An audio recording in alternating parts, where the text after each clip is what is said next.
તો ગાંધીનગરમાં આજે સાંજે 4:30 વાગ્યે કેબિનેટ બેઠક મળવા જઈ રહી છે। મુખ્યમંત્રી ભૂપેન્દ્ર પટેલની અધ્યક્ષતામાં આ બેઠક યોજાશે અને રજાના દિવસે કેબિનેટની બેઠક બોલાવાઈ છે।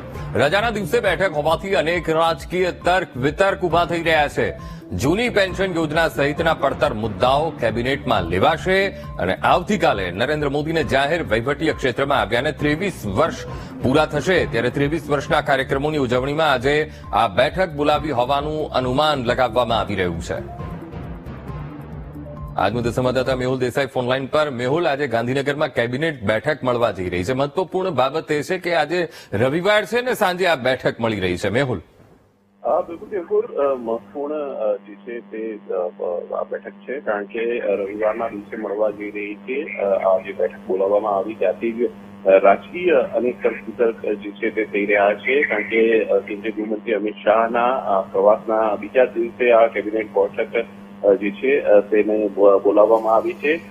સરકારી જે કર્મચારીઓ છે તે કર્મચારીઓને આ કેબિનેટ બેઠકની અંદરથી સારા સમાચાર મળી શકે છે। ગઈકાલે મોડી સાંજ સુધી જે છે તે પ્રવક્તા મંત્રી અને આરોગ્ય મંત્રી ઋષિકેશ પટેલ સાથે કર્મચારી મહામંડળના આગેવાનોએ બેઠક કરી। આજે શૈક્ષિક સંઘના જે આગેવાનો છે તે પણ બેઠક કરવાના છે જે ઋષિકેશ પટેલના નિવાસસ્થાને।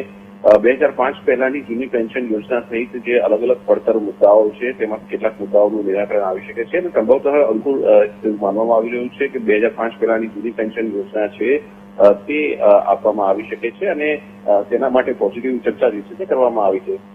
7 ઓક્ટોબર એટલે આવતીકાલથી નરેન્દ્ર મોદીના જે જાહેર વહીવટી ક્ષેત્રના આવ્યાના 23 વર્ષ પૂર્ણ થઈ રહ્યા છે એટલે પીએમ ટુ પીએમના જે કાર્યક્રમો છે તે પણ આગામી સપ્તાહે થશે અને તેની પણ જાહેરાત જે છે તે કરવામાં આવશે। દીકરીઓને તેની જવાબદારી સોંપવામાં આવી છે। જોકે રાજ્ય સરકાર તરફથી જે અચાનક આ કેબિનેટ બોલાવવામાં આવી છે તેમાં રાજકીય કોઈ સીધું જે છે તે બાબતોની ઉપર ચર્ચા કરવામાં આવી છે, તેના ઉપર કોઈ નિવેદન આપવામાં નથી આવ્યું કે કોઈ પ્રતિક્રિયા નથી આવી। આજે સાંજે 4:30 કલાકે આ બેઠક મળશે। બેઠક બાદ પત્રકાર પરિષદનું પણ આયોજન કરવામાં આવ્યું છે અને જાહેરાત જે છે તે રાજ્ય સરકાર તરફથી પ્રવક્તા મંત્રી ઋષિકેશ પટેલ કરી શકે છે। અંકુર જી બિલકુલ મેહુલ, સમગ્ર માહિતી સાથે જોડાવા બદલ આપનો આભાર।